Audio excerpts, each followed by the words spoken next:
question that we just put to Darryl was that the game that you needed going into the back end of the season, do you think? Yeah, 100%. Last 2 weeks have, I won't say steady, but you know we've won convincingly. We're 60 points, and you know it can sort of get to your head a little bit. We needed that tough test.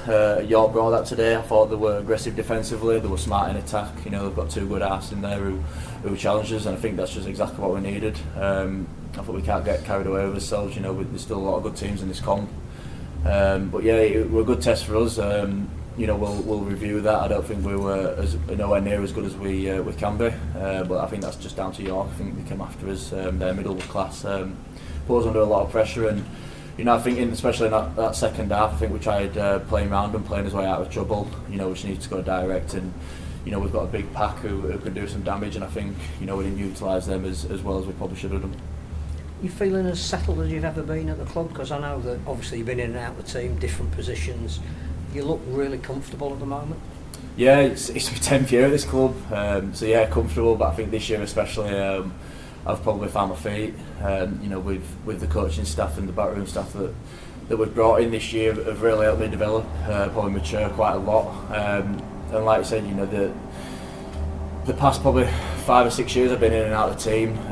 It's no good for my confidence. I just need some consistency week in, week out, and you know, playing week in, week out rugby, it's really helped me develop as a player, and you know, having a set of good lads around me has really helped me develop as well. And you know, I've still got plenty to work on, no doubt about that. But yeah, I feel like I'm heading in the right direction. Relegation obviously is extremely painful for players, fans, the whole club. But now you're at the end of this season. Can you look back on that and say that's actually the reset that we needed, both you individually and the club, maybe? Yeah, we sort of said it when we went on this bit of a run this year. It's probably the best thing that's happened to us. Really, we needed just a full reset. You know, obviously we didn't want to get relegated. That we wanted to stay up by all means. But you know, Matt coming in and you know, facilities he's put on for us boys, and you know the staff he's brought in, like I've mentioned, it's been top class. The lads have really bought into what Powley and Shenny and Kermo have brought to the team on the coaching side of things, and yeah, you know, you come into training with a smile on your face, and the lads are enjoying themselves, having a good laugh. But you know, when it gets down to serious stuff, our heads are on, and we know the job we need to do. But like I said before, I don't think we executed that well today. Sleepy conditions, you know, a few loose carries in there, and just gifting Wakefield position. But overall, you know, it's another 2 points. They had more to play for than us, and you know they came out firing, like I said. But yeah, happy overall. You've broken a couple of Neil Fox's records already this season. As a local guy, how important is that to you that you know your name is slightly above his on the record books now? Yeah, it's massive, a bit surreal. Like I said in the interview after the game, it's not something I sat down and sort of looked at the start of the season. We have his individual goals that we sort of looked over, and you obviously, you know, stuff like that you don't write down. It's just something that's come naturally week in, week out, and sort of just putting them conversions over and putting points on the board. And you know, as we creep close to it, it stuck in the back of my head a little bit, but it obviously wasn't the overall goal. And yeah, obviously really pleased to have my name up there in the likes of Neil Fox. You know, every person around Wakefield you speak to who watched in that era, you sort of, you know, who's your favourite player, and it's always going to be Neil Fox. So you know, to even be in the same sentence as him, it's a bit of a privilege. So yeah, happy overall, and I want to try and kick on this season and score as many points as possible. Some recruitment's already been announced for next year. It's high profile stuff. If you were to look now and say how competitive Wakefield would be in Super League next year, what do you reckon, a top 6 team?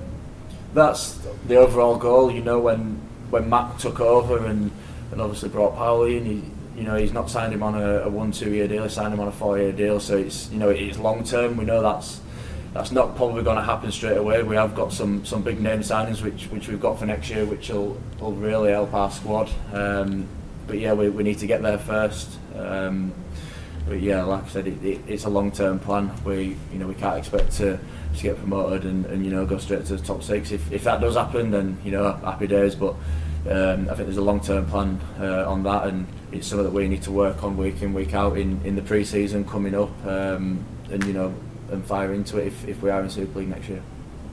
They are ridiculous records you've broken this season.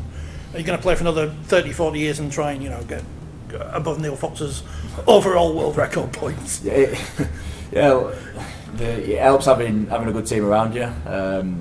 having big middles who are crashing over under the post at the side of the post, it makes my life a lot easier.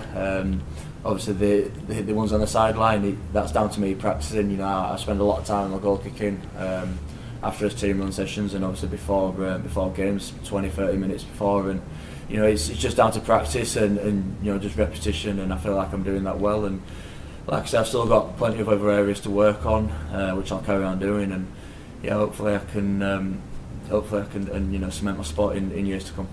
Talking about Jermaine McGilvery this week, obviously with his retirement, how important has he been to the team this year and to you personally?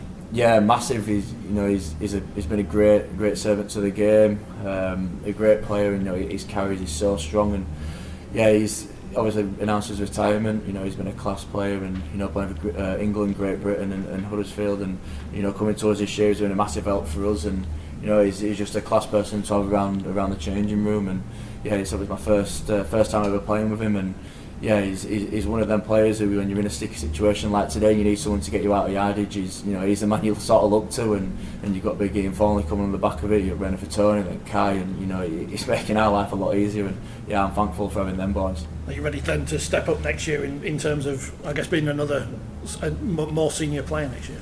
Yeah, I'm 27 now. I've been at this club a long time. I'm not the young lad anymore. I captained the team last week, which were a privilege, and just keep being that voice and demanding people around the pitch and growing my game. And it's massive. I've got plenty to work on, like I said, but just really cementing my spot in the team, and really just trying to improve week in, week out, and working with the coaches and stuff like that, and reviewing games, training, and always looking to improve.